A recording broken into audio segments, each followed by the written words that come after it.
The boy was born with a pair of scissors for hands. Even eating a single meal was a struggle. He often accidentally cut his own face. His father tried to give him real hands, but overworked and collapsed from exhaustion, and the unfinished prosthetics shattered too. All Edward wanted was one last chance to touch his father's face. Blood poured out instantly. From that day on, he lived alone in the old castle on the hill, until one day, a woman lost her way and stumbled in. Hiding in the shadows, Edward slowly appeared. He raised those scissor hands, eyes full of fear. Mrs. Page jumped, but she didn't run. She gently wiped the cuts on his face, and tenderly led him home. That night, the girl returned to her room, only to find a strange man inside. She screamed. Edward was terrified too, and accidentally stabbed the waterbed until it sprayed like a fountain. He tried to flee, but Mr. Page grabbed him. Mrs. Page introduced Edward to the girl, but Edward fainted from nerves. The next day, Mr. Page set out to work in the garden. Edward followed him in. Before long, he had trimmed the tangled bushes into a giant dinosaur sculpture. The girl's father entrusted the entire garden to him.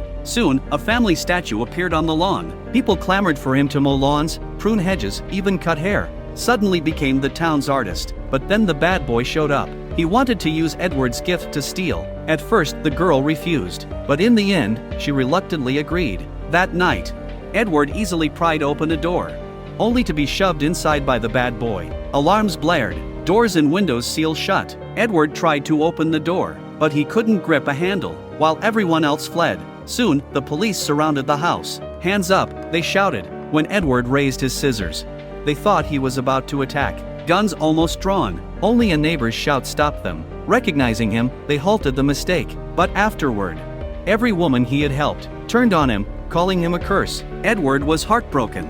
He didn't understand why kindness earned him hatred. The once warm town had grown cold and empty, so he sculpted ice again and again, pouring out his sorrow. In the falling snow, the girl saw his fear. She whispered, "I'm sorry," and held Edward tight. Do you think a boy like Edward doesn't deserve a home?